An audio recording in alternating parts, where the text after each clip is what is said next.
everybody, what's going on? I'm alive once again from inside my car. Whoopie freaking do, I'm sure. I got the light on so you can see half my face again. I don't really have too much to talk about. I just need a video to fill my time. I did a real quick one last time, and I can't remember if I told you guys, but the Slender Man project has been mildly delayed. It has a lot to do with I'm moving and just stuff like that. So that's going to kind of play into effect with all that stuff. But overall, like, they're still coming. They're just going to not be in August like I planned. So I apologize sincerely to those of you. I actually had this guy at work ask me about it today. He's like, hey, so how's your Slenderman videos coming? And I'm like, shit. Man, I was hoping nobody was going to bug me about that. But yeah, no, they're delayed. That's just how that is. But also, I thought I'd give you guys a quick rundown. This band I've been listening to a lot lately, I'm absolutely fucking in love with them. Their name is Crown the Empire.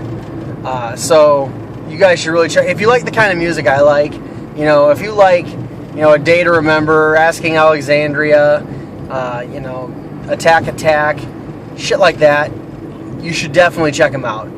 They are, you know, a little bit of, you know, punk rock, screamo, you know, alternative kind of a sound. I don't know what the actual label for that stuff is anymore, because it all depends who you're talking to. Some people are like, oh yeah, it's punk rock, or it's new punk rock, or it's just screamo. But it's not all screamo. He sings mostly. There's two guys that sing. One does the regular vocals, one does the heavy vocals.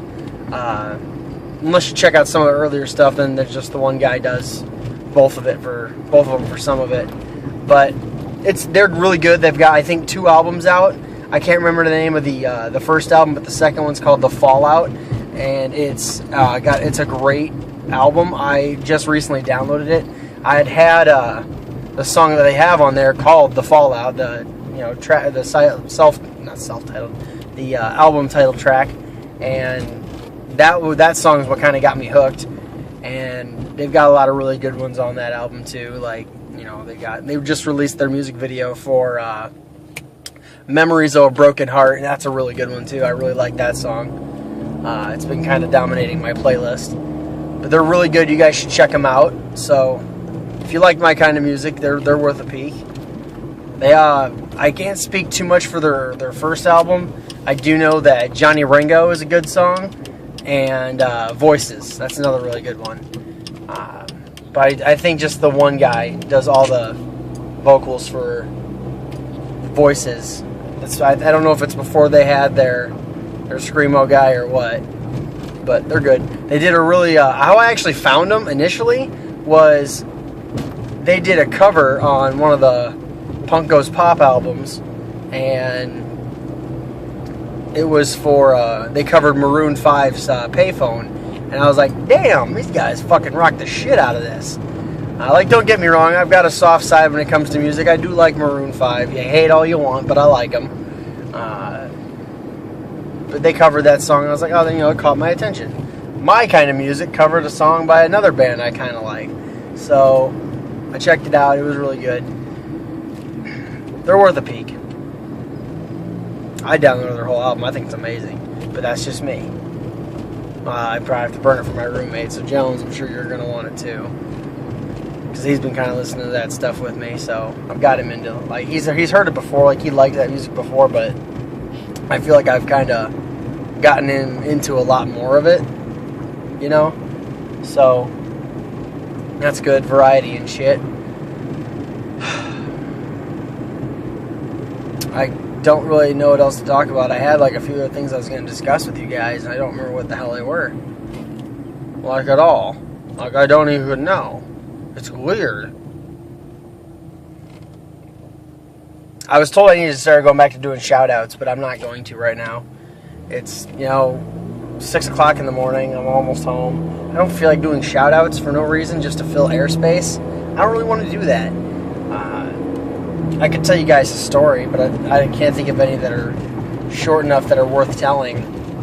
You guys would understand the jokes, too. Like, a lot of the stories I've got, my friends and I find them funny because they usually have inside jokes or references to shows we watch. Like, you know, Jones and I, we'll sit there and randomly quote It's Always Sunny in Philadelphia all the time. You know, we'll quote that all the time. Or every once in a while we have a How I Met Your Mother reference. Like, for example, for those of you who have seen How I Met Your Mother, there's the episode about the naked man. Well, to avoid having a awkward interaction in the hallway, when one of us is leaving the shower and going from the shower to our bedroom, we'll yell out, "Naked man!" And well, you know, as a compliance, the other person will yell back, "Naked man!" So that's a normal occurrence in our household. Craziness though is, funny story, and you know, I'm probably gonna get hit for telling this story, but that's okay.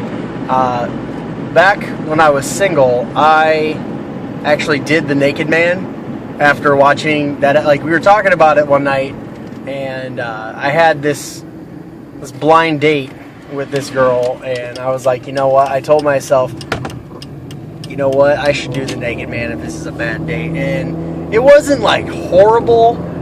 She just really was not my type. If I can, I'm not sure if I can even really say that. She was in that gray area where, you know, I would definitely sleep with her, obviously, but there was no way it was going to get really past that. There was things with her personality that just weren't healthy for me, nor were they what I was looking for in someone, because I was looking for, you know, a commitment, a long-term deal, and I kind of rolled with it. And it was so bad because if those of you who have seen this or understand this at all, the pose I was going to do was the Burt Reynolds, but I didn't have the proper equipment, and I didn't want to like lay on her floor. I thought that'd be weird. But she had this, like, you know, those old school loft apartments, you know, the ones where you take the little elevator up and then you open it up and it's just one gigantic room with like a little step up and stuff like that. It was one of those, and basically she went like back downstairs to get something out of her car or something like. Oh, she left her purse down in her car, and so when she came back up, I went with the Superman pose because I was kind of like, I mean, I had a solid like 30-second heads up, hey, I'm coming, because of the elevator, but there was no furniture around me to do anything awesome with. Like, I couldn't do the Captain Morgan or anything like that. I thought about doing the Heisman, but I figured I would just get laughed at, so I just, you know, completely went naked and did the Superman pose. Fists on my hips and everything, elbows cocked out.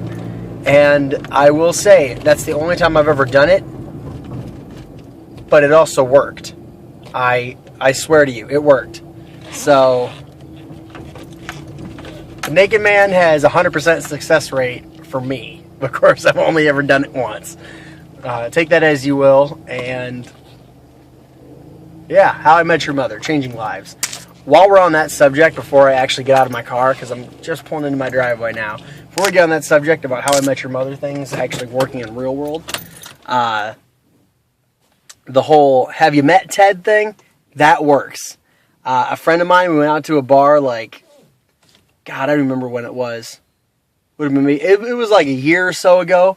We went out to this bar, and he was like going on about how he doesn't understand how I could just go up to a girl and just talk to her like it's no big deal. And I was like, it is no big deal. And he goes, I'm trying to get an angle so you can actually see my face. There we go, that works. So he was going on about that, wondering how like why I can do that. And I'm like, you know, it's like, he's not an unconfident guy.